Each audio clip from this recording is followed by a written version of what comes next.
நகராட்சி நிர்வாகத்துறை பணிகளுக்கு ரூபாய் 1020 கோடி லஞ்சம் பெற்றது தொடர்பான புகாரில் வழக்கு பதிவு செய்ய வேண்டும் என அமலாக்கத்துறை இரண்டாவது முறையாக கடிதம் அனுப்பியது. கூடுதல் தகவல்களை தருகிறார் செய்தியாளர் சரவணன். சரவணன், விவரங்கள் என்ன?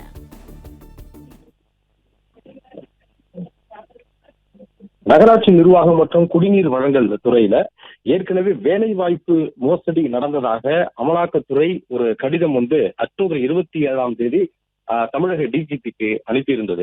இந்த நிலையில மற்றும் ஒரு கடிதத்தை அனுப்பியிருக்கிறார்கள். இந்த கடிதத்துல மேலும் ஒரு குற்றச்சாட்டை முன்வைத்திருக்கிறார்கள். அமைச்சர் KN நேரு மற்றும் தொடர்புடையவர்கள் மீது அந்த குற்றச்சாட்டு முன்வைக்கப்பட்டிருக்கிறது.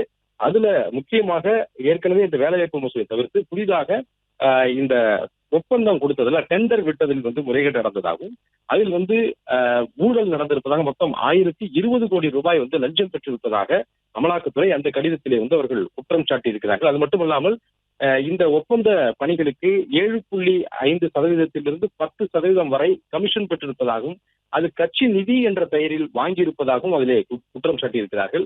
கட்சி நிதி என்ற பெயரில் அதே போன்று லஞ்சமாகவும் வாங்கிய 1020 கோடி ரூபாய்க்கான ஆதாரங்கள் இருப்பதாகவும் அதில் முக்கியமாக இந்த ஒப்பந்த பணிகள்ல இந்த நகராட்சி நிர்வாகத்துல கழிவறை கட்டியதிலிருந்து தூய்மை பணியாளர்களுக்கான வீடு ஒதுக்கீடு செய்ததிலிருந்து அதே போன்று நபார்டு திட்டம் உள்ளிட்ட பல்வேறு திட்டங்களுக்கு இந்த ஒப்பந்தம் மேற்கொண்டதுல இவர்கள் லஞ்சம் பெற்றிருக்கிறார்கள் என்று அதுல குற்றம் சாட்டப்பட்டிருக்கிறது. ஒப்பந்தங்களை இறுதி செய்வதற்கு 20 முதல் 25% வரை லஞ்சம் பெற்றிருப்பதாகவும் இடி குற்றம் சாட்டியிருக்கிறது. அதே போன்று ஒப்பந்தங்களுக்கு நிதியை விடுவிப்பதற்கு 20 முதல் 25% வரை லஞ்சம் பெற்றிருப்பதாகவும் குற்றம் சாட்டியிருக்கிறது.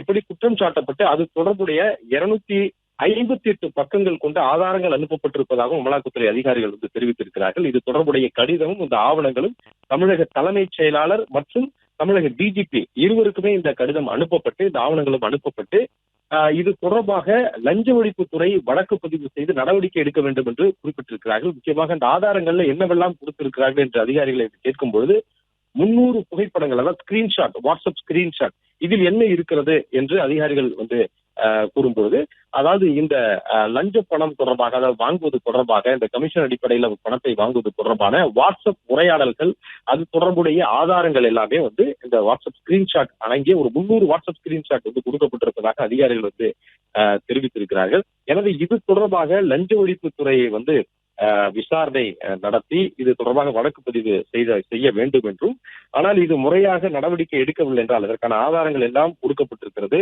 அவ்வாறு நடவடிக்கை எடுக்கவில்லை என்றால் இது காவல்துறையும் அதற்கு உடந்தையாக இருந்ததாக தான் கொள்ளப்படும் என்று அதில் இடி தெரிவித்திருக்கிறது. உடனடியாக வழக்கு பதிவு செய்யவில்லை என்றால் லஞ்சம் வசூலித்ததுல காவல்துறைக்கும் தொடர்பு என்ற முடிவுக்கு வர நேரிடும் என்ற ஒரு வார்த்தையை இடி பயன்படுத்தி இருக்கிறது. அது மட்டுமல்ல, இந்த ஊழலை பொறுத்தளவில் அது ஒரு வகைப்படுத்தியிருக்கிறாங்க. அதாவது ஒரு பனிக்கட்டியினுடைய மேற்பரப்பை போன்று இது நடந்திருக்கிறது. அது உள்ளே இது தொடர்பாக தனிப்பட்ட முறையில் ஒவ்வொன்றாக அது ஆவணங்களை எடுத்து விசாரிக்கும் பொழுதுதான் இதில் இவ்வளவு பணம் கைமாறி இருக்கிறது என்ற விவரங்கள் எல்லாம் தெரிய வந்திருப்பதாகவும், இது ஒட்டுமொத்தமாக ஹவாலா பரிமாற்றமாக இந்த லஞ்ச பணம் எல்லாமே ஹவாலா பரிவர்த்தனையாக நடந்திருக்கிறது என்று இடி அதில் குறிப்பிட்டிருக்கிறார்கள். பிளே ஸ்டோர் மற்றும் ஆப் ஸ்டோரில் இருந்து பாலிமர் செயலியை QR கோடு மூலம் பதிவிறக்கம் செய்யுங்கள். செய்திகளை உடனுக்குடன் பெறுங்கள்.